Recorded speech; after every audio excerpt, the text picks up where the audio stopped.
So it was like, man, it was incredible. He was on the field for, I'm not joking, 5 minutes, scored a goal, sent us to PK kicks. We ended up winning the championship. Yeah, he just has a penchant for doing that, especially later in his career.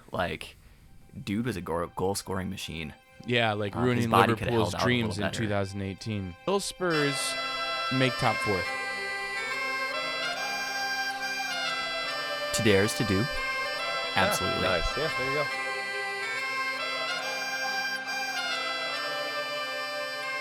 All right, ladies and gentlemen, welcome back to American LFC, the video podcast where two American brothers talk everything Liverpool Football Club. We have an incredible guest with us this week, Brandon Pink, soccer coach of the women's Hillman high school team. Am I even saying that right?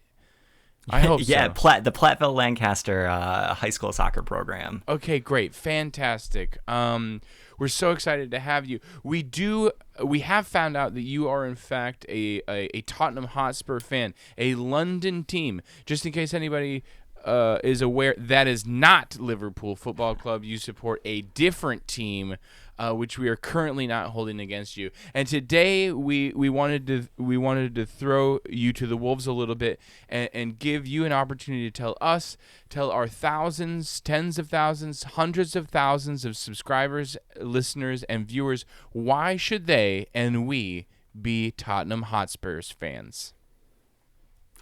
Oh yeah, man. Where there's a lot of threads you can pick up on this one. I will say, despite being a Spurs fan coming on a Liverpool podcast, I have been a lifelong fan of Jurgen Klopp, and so I've followed Liverpool very, very closely.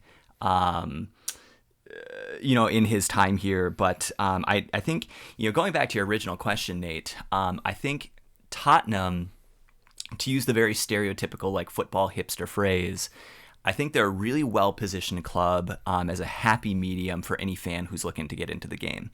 I think Spurs are outside the traditional big power players, right? So if you don't want to come in and say pick the standard choice like a Manchester City or an Arsenal or something like that, you want something a little outside the fold, Tottenham's right there for you.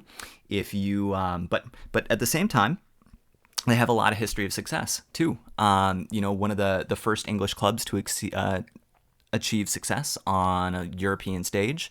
They have a history of playing really, really good football. And I think looking ahead to something we've seen a lot recently with financial fair play, Tottenham has a reputation of being a very, very financially sound football club that maybe even financial fair play rules continue to get enforced, they might be one of the big dogs in terms of finances moving forward. So, I think it's got a really nice mix as a club for somebody looking to get into football or maybe looking to switch over if they're kind of finding their footing a little bit. You can find a lot of different things to love about Spurs. How did you originally get into supporting, as an American, right? We all have our stories. So why did you choose Spurs? Well, yeah. So obviously growing up as an American in the early 2000s, you didn't have a lot of access to football. You kind of had highlights here and there. So, I got involved watching soccer kind of through highlight reels, you see on websites or something like that. And it was kind of just around the time where you could see a game or two on TV, but there was this guy named Gareth Bale who kind of showed up on a few highlights here and there. And I was like, dang, that guy, he's pretty electric to watch. So, I just started following them on online forums. I would catch the games that I could. You kind of got into ye old illegal piracy streams, and Tottenham was on those. So, I think the kind of high flying football under Gareth Bale and that first Champions League run that they had in 2012, I think it was 2011, 2012, under Harry Redknapp. I was captivated from then on forward. That's awesome. Have you had a chance to visit either White Hart Lane or what is there the Tottenham Hotspur Stadium? Is that what it's called? Yeah, Spurs fans were pretty split on that. I think you'll hear a lot of people just call it White Hart Lane still until we get a new name. Naming rights are not finalized yet, but no, I haven't had a chance to be. It's ironic. My wife and I are actually planning a trip to London in the UK this summer, and Tottenham Hotspur Stadium is on our itinerary. So Nice. it's one of my biggest regrets is I never got to see the old White Hart Lane, but I will get a chance to see our new facility, which by all accounts seems pretty stunning. So Yeah, it's supposed to be qualitatively the best ground in the Premier League. That's what all of the pundits are saying. That's what everybody is like. Yeah, it's the new, it's the best, it's the brightest, it's the newest. It's incredible. So, yeah, I would love to see it sometime too. Yeah, that's exciting. Eli, do you have any questions at all so far? No, I don't think so. Okay, great. Okay, I do have to hop in here for two anecdotes. The first of which is I did have the privilege, not this past season, but the previous season when Gareth Bale joined LAFC, where I'm based in Los Angeles. He came to play. One of my friends has season tickets. We went and saw a couple games. Of course, he did not play. His body is quite frail. But we did make it to the championship, and my buddy, as a season ticket holder, had the opportunity to get into a lottery. We got tickets. We did go to the championship game. He did get subbed in after the 90th minute when we went into extra time. The opposing team scored a goal, so we went down 2-3. Gareth Bale came on 5 minutes, scored a goal, send us into PK kicks. So it was like, man, it was incredible. He was on the field for, I'm not joking, 5 minutes, scored a goal, send us to PK kicks. We ended up winning the championship. It's incredible. He just has a penchant for doing that, like especially later in his career. Like, dude was a goal scoring machine. Yeah, like ruining Liverpool's dreams in 2018. Yeah. Yeah, I'll never forgive him for how bad he made Loris Karius look. Yeah, I know. It was ridiculous. So embarrassing. That's still considered one. I see it as number one on the greatest Champions League goals of all time. The Gareth. Yeah. I think so. Which is super annoying because it was against us.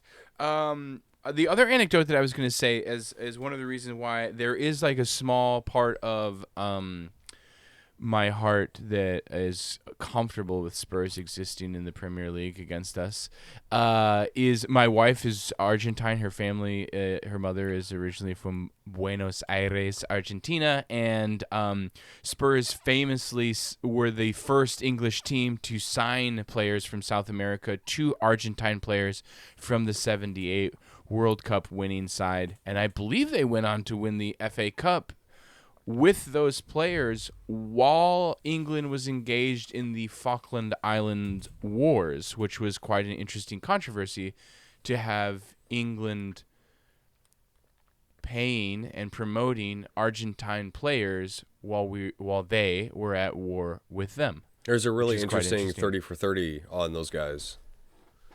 Yeah. I can't remember what it's called now. I think it's called it. White, Blue, and White. Yeah. Which is the Spurs color and the Argentine national team colors. But yeah, I would recommend, if you haven't seen it, Brandon, I would strongly recommend it. White, Blue, and White. Oh man, the Venn diagrams are overlapping here. My love for history and football and culture, like man, what a Venn diagram right there. So yeah. I will say, talking about the history of Spurs, so I've been reading The Ball is Round by David Goldblatt. And I've gotten to the part now where we're talking about England in the 60s, and I believe it was Spurs won the old Cup Winners' Cup the year after winning an FA Cup, right? And that was their European glory, I believe, was the old Cup Winners' Cup. In 67, I think. 68, maybe? First English team to do that, I believe. I think so. The European title, is our claim to fame. Man U win what is now the Champions League in 68 because Liverpool lost a semifinal, I think, in 67, and then Busby's United team is the first team to win the European Cup, but Spurs had won the Cup Winners' Cup the year before, I think is how that shakes out. So yeah, I also the thing that appeals to me about Spurs is similar to what appeals to me about old Liverpool. Is it was the short Scottish passing game that really, those were the two teams that brought that to England proper, the home country. That prior to that, and still very popular, was kind of the old, route one, hoof it and run after it. Long passes were better, but the short passing game that I think most of us enjoy these days was kind of got its start in Liverpool and Tottenham.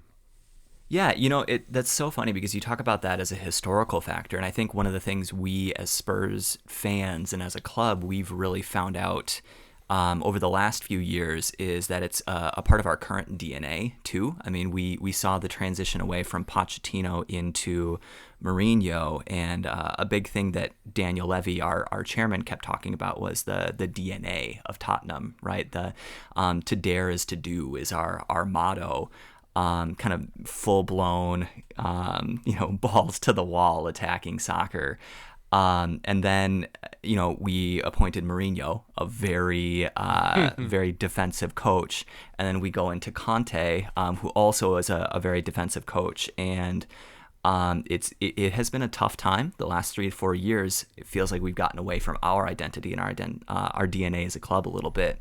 But coming back to Ange Postecoglou feels like feels more right in many ways to us as a fan base. And I think a huge part of that to do is just the attacking DNA that's really part of Spurs as a club. So, speaking as reasons to be a Spurs fan, that purpose, that identity, I think is very attractive to a casual fan too. Very cool. Yeah. I've heard, this seems pretty ludicrous, but I've heard tale that Ange Postecoglou is on the Liverpool list, on the short list to take over as manager. Do you think it's possible? And what would you do if it was?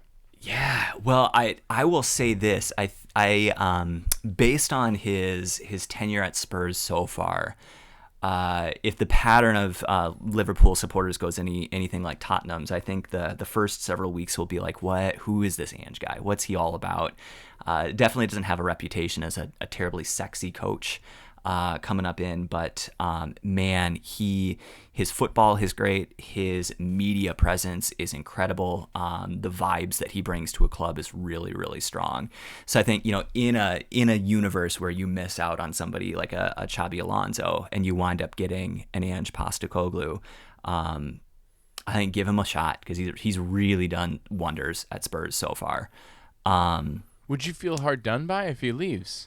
Man, it's a great question. Given, after just one season, it's hard to build a true, I think, like relationship with a coach. Like I was devastated when Pochettino left. I don't know if I would be devastated with Ange leaving, but I think that's just a factor of his longevity at the club.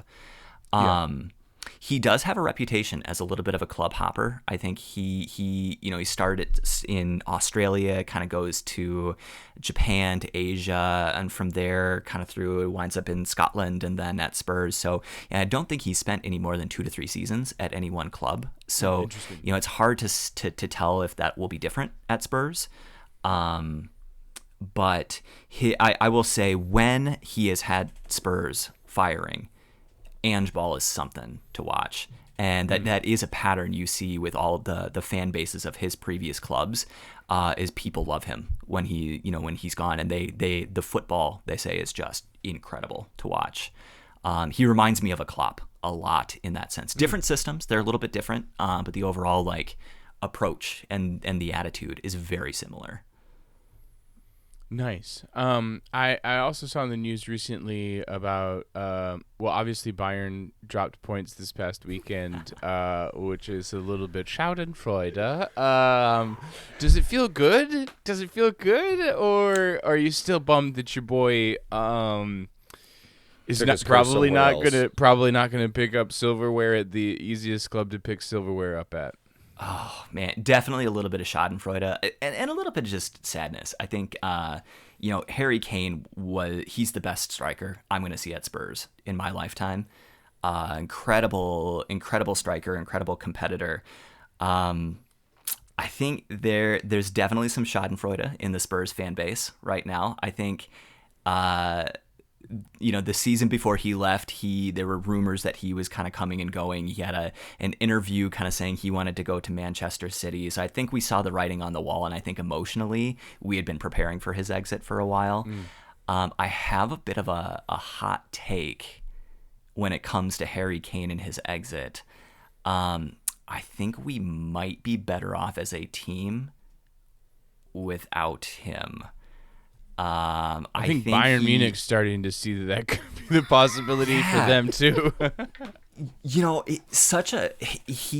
One of his idols is Tom Brady and the Patriots, right? And so a huge part of, I think, his attitude is, to be the competitor, and you can just kind of will yourself into winning some games, kind of like Tom Brady did with the Patriots at the quarterback. But one thing that's different about Kane is he's never really brought that to any team that he's been on, whether it's Spurs or the English national team. But I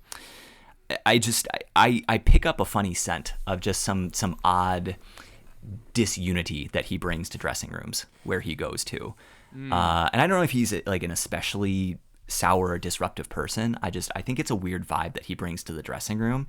And I think it's enough of a pattern now where I kind of wonder how much of this is just Harry Kane and who he is as a person and what he brings to the dressing room. He's a really skillful player, but I question his leadership a little bit, to be really frank. And I don't think it's a coincidence that the vibes at Spurs have really picked up without him being there.